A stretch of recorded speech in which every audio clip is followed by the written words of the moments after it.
የምትጓጓው በማን ነው? በማን እጅ ባለው ነገር ላይ ነው የምትጓጓው?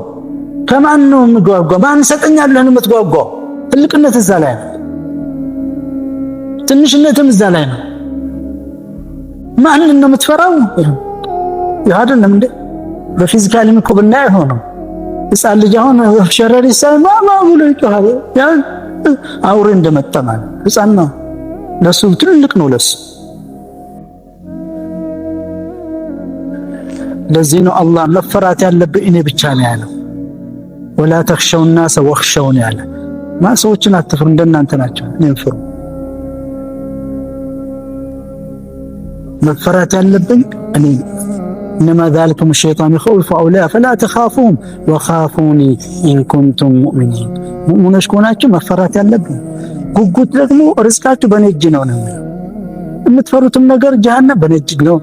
የምትፈሩትም ነገር ይሄ በዱንያ ላይ ደህንነት ነው፣ በሽታ ነው፣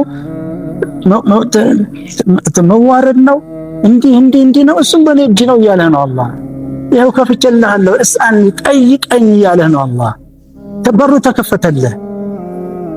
فالآن አሁን አንተ የምትሰራው ነገር ምንድን ነው? ይሄ የምትሰራቸውን ነገሮች በሙሉ ለአኺራ ነው። ለአኺራ ምልክቱ ደግሞ አንደኛ በብዛት ሰራቸዋለህ፣ ሁለተኛ ደግሞ ትጠይቃለህ አላህ። ምን አላህ እያቀረበ ይመጣል። እየቀረበ ሲመጣ አላህ አኺራ የተገለጠች ትልቅነቱ ያገለጠላል። ዱንያ ደግሞ ልክስክስነቷ፣ ጊዜያዊነቷ፣ ከንትነቷ ትርኪ ምርኪ የሆነ እቃ። ወለኩም ፊል አርድ ሙስተቀሩን ወመታዑን።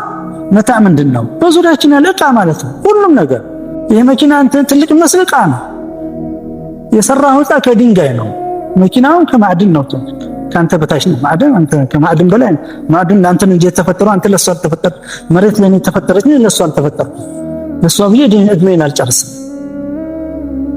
ለአላህ ስንል ማለት ለዚህ ፊ ሰቢልላህ